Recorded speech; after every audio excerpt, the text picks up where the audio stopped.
Hi everyone, welcome to the presentation of Grant Administration 101 with a post-award focus.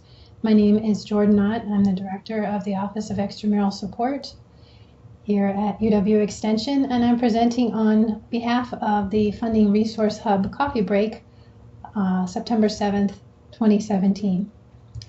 So we'll go ahead and do an overview of what we're going to talk about today, and that we're going to start with some grant terms, just some general terms that are focused on grant administration.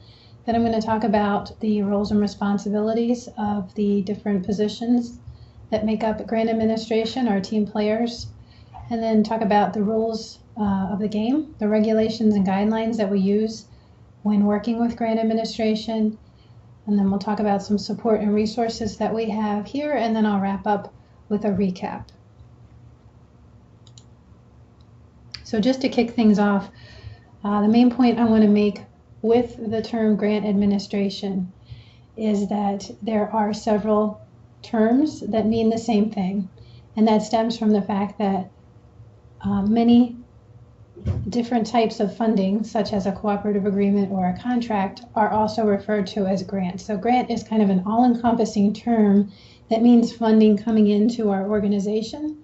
So you'll hear grant administration, but know that it could be a contract, or it could be a cooperative agreement, or it could be a grant.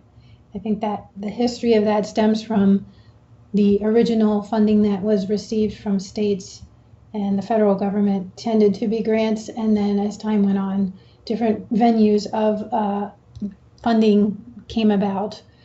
So a grant is usually the most flexible in terms of what we can do with funding. A cooperative agreement means that the sponsoring agency has some leaders that will work in collaboration with our team here. So it's a co-led project, thus the term cooperative agreement.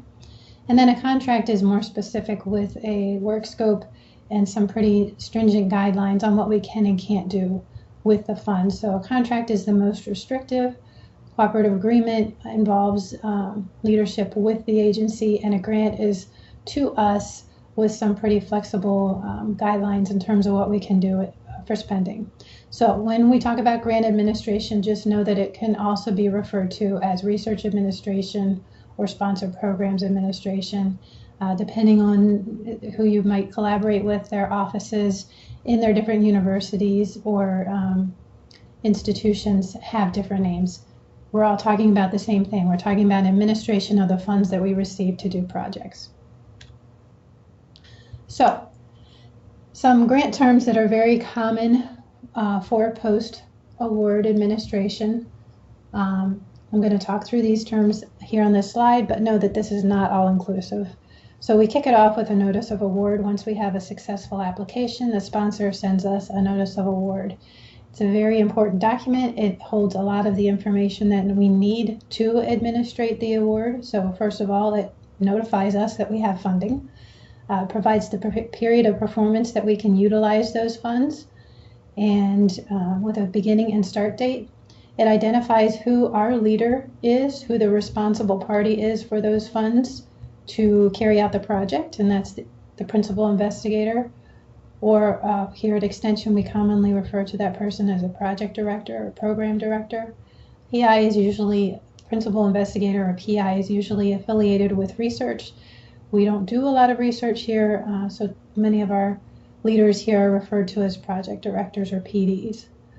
The key personnel will be identified, and key personnel are staff that are integral to leadership of the project. So a lot of time that's going to be co-investigators or co-PIs, and usually additional information is needed if there are changes in key personnel and kind of what we have to send in terms of financial conflict of interest. There's other issues that we have to identify with those named personnel. So it's usually a small group.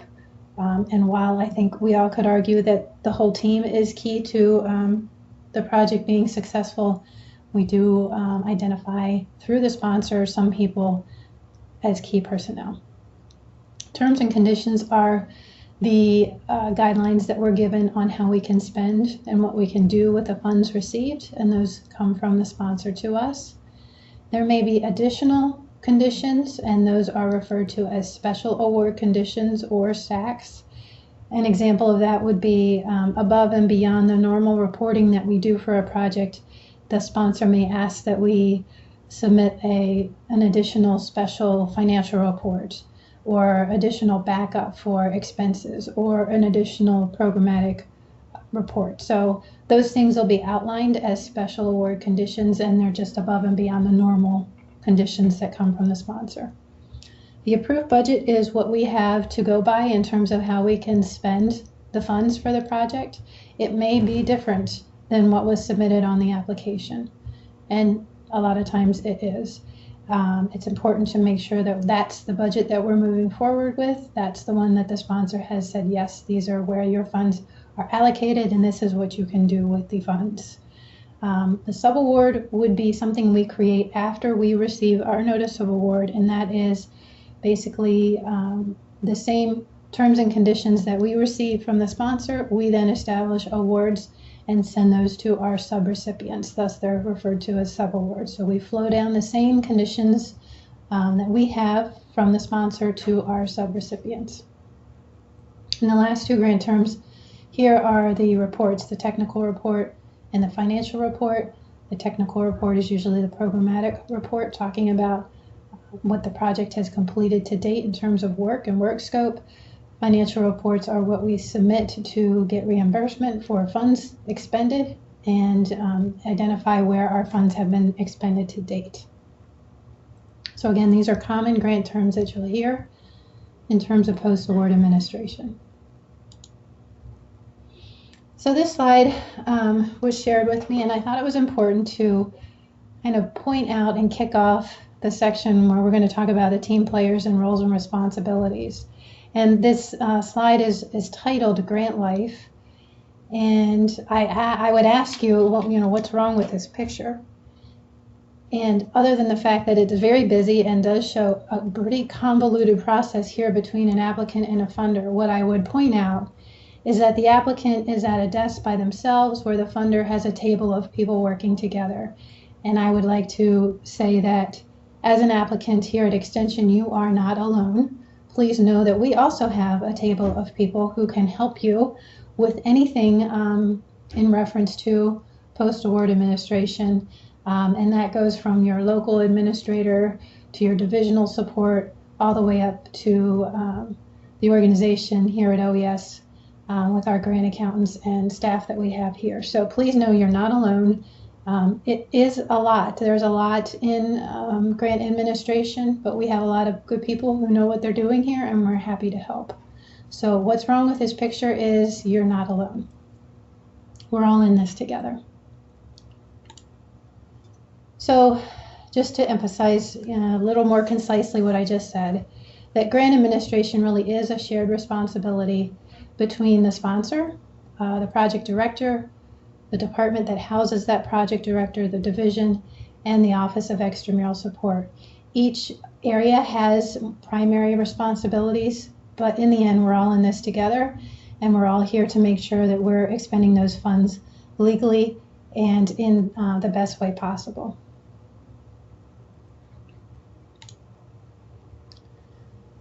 So this next couple slides, I took some time to try and create a visual to make sure that the concept was understandable. And so what I'll do is kind of talk through these next few slides, but what I'm trying to demonstrate is that there really is kind of a parallel between the sponsor and ourselves. So the sponsor has a grants officer and a program director, and Extension has a project director, and OES and all the other administrative staff that we have here that work with OES. So our local administrators, our divisional administrators, and OES. The point is that each area has an administrative component and a programmatic component. And it's important that all of those areas are communicating. So when we do this, we have basically a project team working with the program team or project team at the sponsor, and we have administrators here at Extension working with the administrators at the sponsor. What we need is all of those groups to be communicating with each other. So just as we need the program director and the administrator at the sponsor talking, we have to do the same here. Our project directors need to be talking to their administrators and making sure that we are doing all that we should.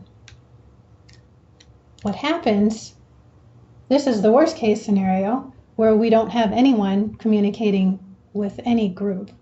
And that might be those people who feel like they're at a computer on their own trying to run a project.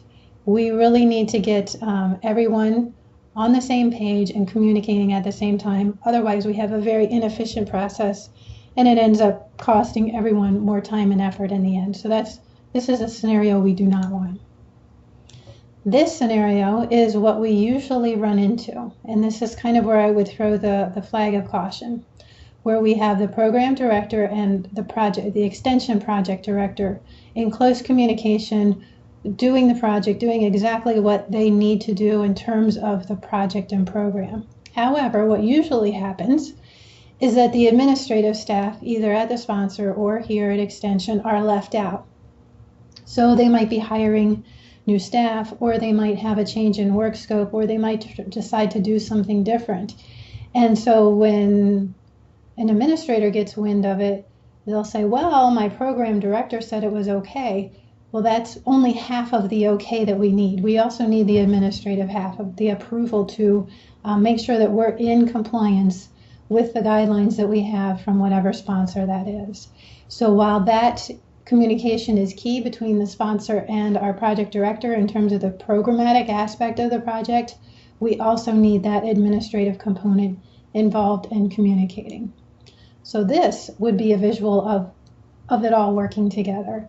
So my office and our grant accountants routinely work with our grants officer. We'll also be reaching out to our project director and, if need be, to the program director. So in the best case scenarios, we have this communication between all areas in sync, and each office doing their part to make sure that we're as efficient as possible. So as you go forward with a project and you're working with a program officer at your sponsor, make sure that if a decision is made or some changes are being proposed, that you loop in the administration, either at the sponsor and or at OES, so that we can have all the decisions made truly reflecting what we would need to complete, and including that administrative component. So these next several slides that I'm going to talk through look very busy, and they are. And what I'm trying to show is the different areas of post-award administration. So we're going to kick it off with award setup. And what I have are columns of responsible parties. So there's the project director, the PD, there's the department that houses the project director, there's the division that houses the department and the project director, and there's OES at an organizational level. And then we also have the provost office.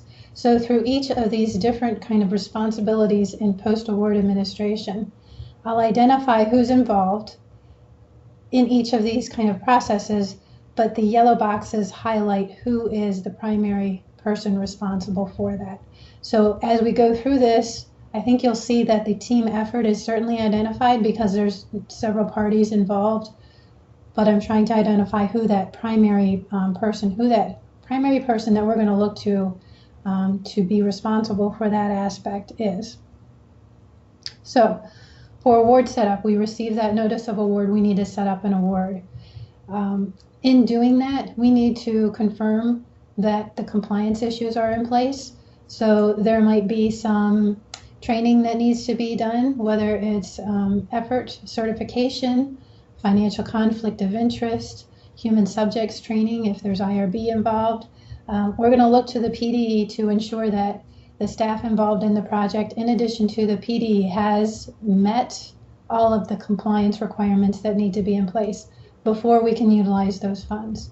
And a lot of funding agencies will have those restrictions in place. So we're going to look for that when we're setting up the award, and we'll certainly correspond with you. But we need that PD to be aware, if there's human subjects, if some of your staff don't have that financial conflict of interest stuff done, we'll be in touch with you when we need that completed before we can go forward. Reviewing the award budget. So once that award comes in, that approved budget, that's really the responsibility of all of us on different levels, but certainly going to start with the PD and the staff involved to put that proposal together. Look at those numbers and make sure that what we have proposed is doable with the amount that we received. And if not, please contact us and we can work on negotiating, we can work on some other options, but we shouldn't try and make it work just to receive award if it's above and beyond really what we can do for the funding that's received. So once all that's in place, then OES will establish a project number, and that's really the kickoff of getting that project going. This next slide has a lot of responsibilities listed, but this is managing the project financials. So once the award's in place and now the project is up and running, there's usually months, if not years, of project financials. So basically what this slide is showing is that the project director is responsible for initiating some of those responsibilities. So initiating a rebudget request really needs to be identified by the project director, usually in conjunction with our local administrator. Initiating review of the expenditures on a monthly basis. We're going to look to the PD and their local administrative staff to do that. If there's a no-cost extension needed, again, the PD and their local administrators who are working with the fine details of the day-to-day activities of the project, we're looking to you to initiate those processes so that we can get any kind of approvals that may be needed in place. So I'll just kind of quickly go through this. Prepare financial transactions. That is going to be the local administrator working with the PD and or the PD. I really should have both boxes checked there. So that means you receive an invoice and it needs to be coded and sent through for payment. We're going to look to the people with the day-to-day activities there. As I said, rebudgeting requests or no-cost extensions, those need to be initiated by the PD. But in terms of submitting those to the sponsor, that's going to be the responsibility of OES. So we're going to be working with you on that. And pretty much the rule of thumb is anything that is going to require a written approval needs to be sent from OES to the sponsor. We want to make sure that we have copies, and we certainly want to review the communication before it's sent out to make sure that it's all inclusive of everything that we've received to date from the sponsor. So we're going to work with you on those things. Ensure that cost sharing is documented. We're looking to the department level administrators to do that. Initiating purchases via P-card with purchasing or procurement, again, local administrators. And then reviewing and approving the financial transactions, overseeing expenditures and reviewing and reconciling accounts on a monthly basis. That is going to be the PD and their local administrators. It's really important to make sure that we're looking at those expenses that hit. There are errors, things can get transposed. You certainly don't want a charge on your project that doesn't belong there because it was coded incorrectly. So it's important to catch those things and get those cleaned off the accounts as soon as possible if and when that happens. It's also important to note the encumbrances for salaries, etc. So I can't emphasize enough in terms of project grant administration how important it is to really look at those expenses routinely. And then finally, OES will be responsible for identifying or helping resolve issues within Wisdom, within our system, our financial system here at UW Extension. And then we will also help with auditing expenditures. So we may be overseeing some approvals of expenditures that come through, and or if the sponsor would like to audit some things, we're going to work with them to provide that information. So anything audit, OES is certainly going to be involved with our grant accountants in addition to myself. Invoicing and financial reporting. So as the project goes on, as we're doing that, spending the funds, we have to prepare and submit invoices or financial reports that allow us to either receive a check payment for the project and or do some drawdowns or letter of credit from the sponsor. OES will work with the local administrator in addition to the divisional administrators to make sure that what we're reporting and submitting is accurate and all inclusive of the expenses that the project anticipates. But that's a responsibility of OES to make sure that we are collecting the funds that we received. Then once we send out those invoices and receive those letters of credit, OES then is responsible for making sure that those payments are applied to the proper accounts, producing the documentation that we need in the files to show accounts receivable. And then in addition, we have to do collections of any invoices or payments not received. So prior approvals, I just mentioned this a few minutes ago. Really the rule of thumb is if we need prior approval and it's a written approval, we'll ask that that needs to come through OES. And it should have a co-signature with my office, usually with myself, if we're doing a no-cost extension, if we're doing a change of PI. Now, some of the guidelines have changed with uniform guidance in terms of what we need to submit prior approvals for, written prior approvals. And I think now, too, with email, there's kind of a vagueness of what's acceptable and what's not. So we'll work with each sponsor. We certainly are more familiar with some sponsors than others, but we're going to look to that award documentation and make sure that we are in compliance and submitting approvals when applicable. But the initiation of any of those changes needs to come from the PD and usually flows through the department and division so that they're aware of what's going on and can keep track of that, and then OES will submit that. Subrecipients and subawards. You know, prior approvals with uniform guidance actually became less burdensome. There are more things that we can do now that before we had to get written approval, but the exact opposite happened with subrecipients and subawards. Now we have a lot more oversight and a lot more documentation to have in place with any entity that we are classifying as a subrecipient. So most of the burden of kind of overseeing subrecipients falls to the project director, as it should, because this is staff that you're working with to help make sure that project is complete. So any kind of request for revisions to subawards needs to start with the PD and the department and then go through the division and then up to OES for approval. Overseeing programmatic aspects of subaward is certainly just falls to the PD and probably some of their department staff if they're working with you on the project.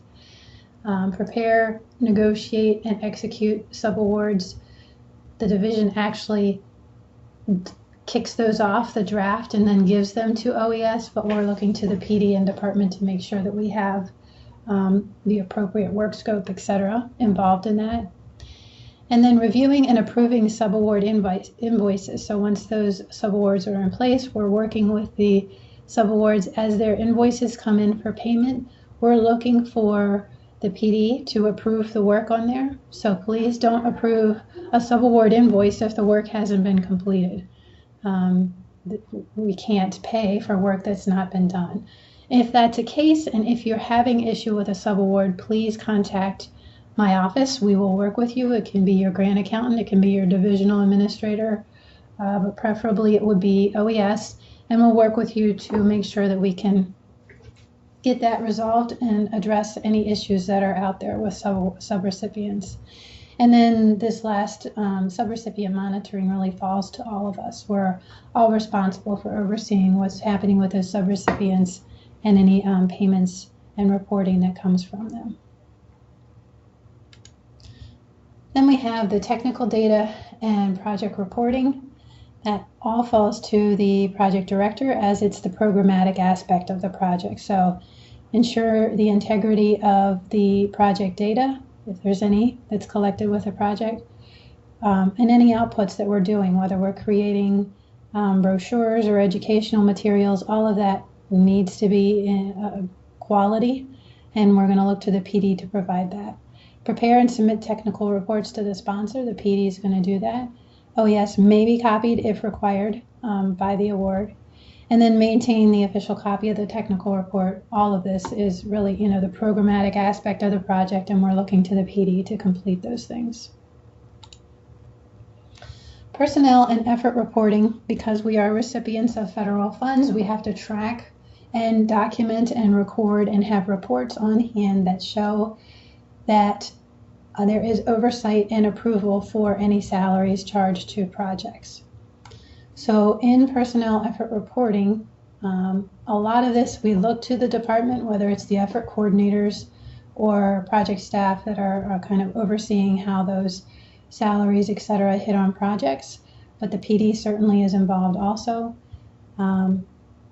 But as changes occur to payroll or salary, or if there's issues with certifications not completed or authorized by the appropriate person, we are looking to the department and effort coordinators to make sure that that gets cleaned up. And again, this is a requirement of the government, and so it's a pretty important program.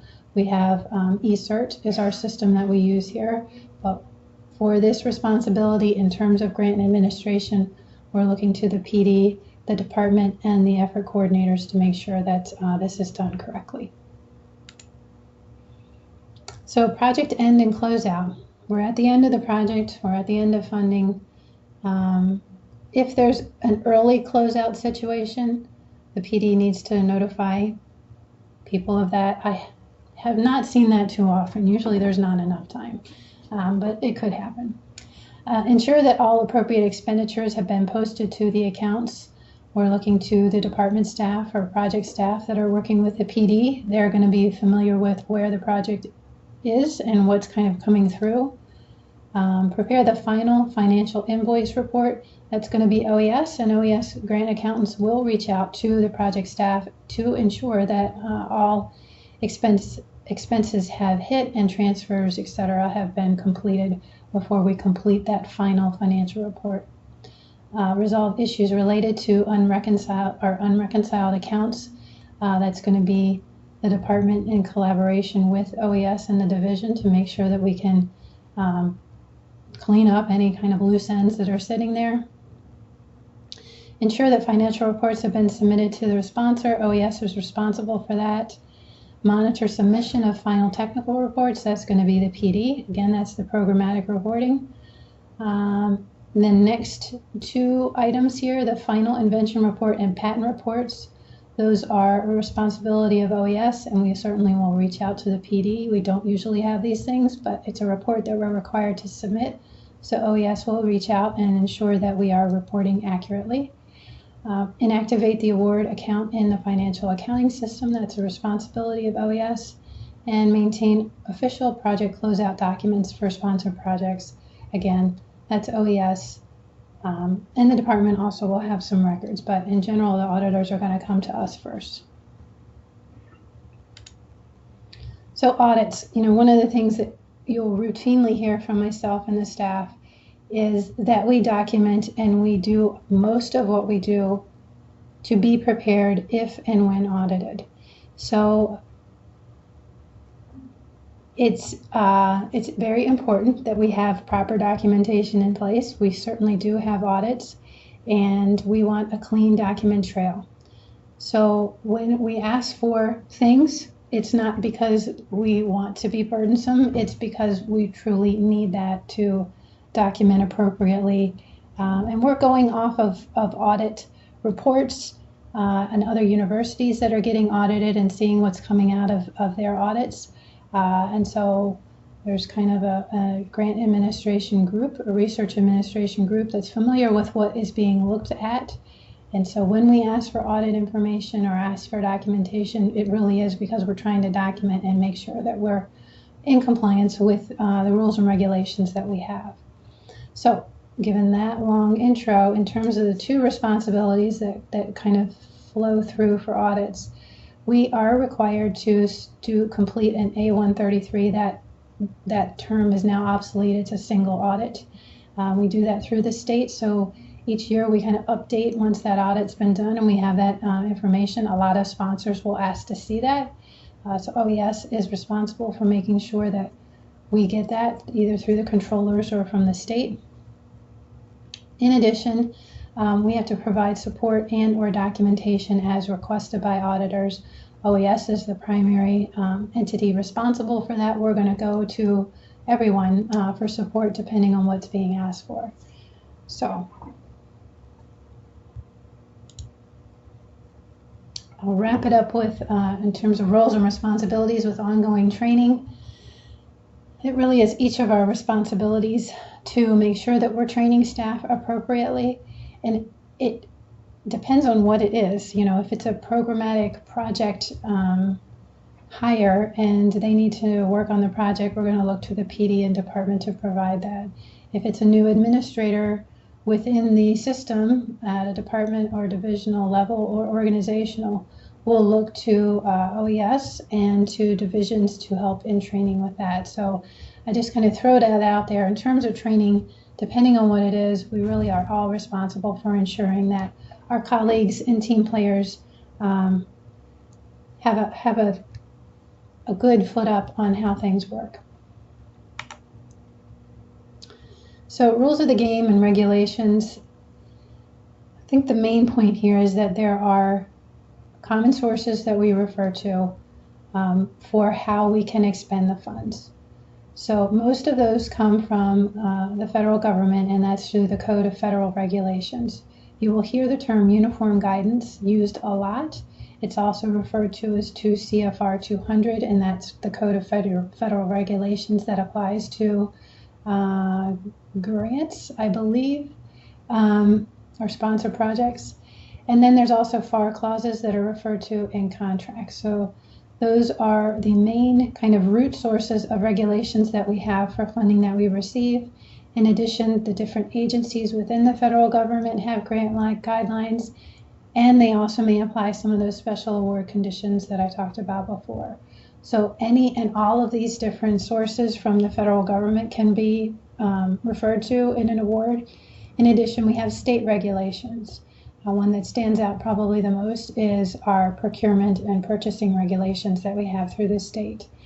On top of that, we have university regulations. So there's many levels of regulations that are in play when we're expending our funds, and we usually need to look at all of them to make sure that we're in compliance. And there certainly are times when they're in conflict with each other. So kind of prioritizing and determining what we go forward with is what we do here at OES. We'll help you with that to make sure that we are doing what we should be with the funds. But know that there's many sources of regulations that are in play when we're working with sponsored funds. So the rules of the game, the federal rules usually take precedence, and that is because most of our university rules follow federal guidelines, and that is because the federal guidelines state that you can't treat other funds differently. So it's easier just to make the federal guidelines the rules that we follow. So even if you have a non-federal award, we'll be using the same rules and regulations for sponsored funding, whether that's federal or non-federal. We're going to apply those same rules. So when addressing issues or problem solving, grant administration, you need to look at all the rules and guidelines involved, and that can be sponsor, state, federal, and university. And consistency in how we apply those rules is key, and that's always what I'm looking for. How have we done this before? Was it correct? And how are we going to do this going forward? And let's make sure that we're consistent. So I have a little visual here of a algebraic equation because there's so many different pieces that we have to make sure are in place as we apply the rules and regulations. So why play by the rules? You know, in these days, if you can get away with it, it's okay, right? We want to play by the rules for the integrity of our work, for the reputation of our organization, and to put out a quality product. And the risks, if we don't follow the rules, are an audit finding, which could lead to loss of future funding, which could lead to loss of your job if there's a performance issue, which in the worst case scenario could lead to a government shutdown if they are very concerned with our entity receiving federal funds and functioning properly. So that's why we play by the rules. Resources that we have here at Extension, first would point you to the OES SharePoint site. The link is here. It's a long link. Hopefully you have been there and or know how to get there. And then we have all the administrative staff that we have here, whether that's your local department staff or center staff working with your divisional staff, and certainly at an organizational level here in OES, our staff are familiar with all of these things. So please just ask. And if we don't know the answer, we're going to know resources that are available to look that up. So I encourage you to ask the question rather than just ignore it or think that it's okay. So a recap, grant administration is a team effort. Knowing your role in the grant administration team is important. And while there are lots of parties involved, there are kind of key people responsible for different aspects. Again, if you're unsure of that, please feel free to reach out and ask the question, and we're happy to help. Grant administration rules and regulations are varied and come from all levels of administration, and that's university, state, and federal. And finally, the OES SharePoint is a good starting point for many resources and questions that you may have. So with that, I will wrap up the presentation. I thank you very much for your time and attention. If you have any questions, please feel free to reach out to myself or any of the staff here at OES, and we're happy to help. Thank you.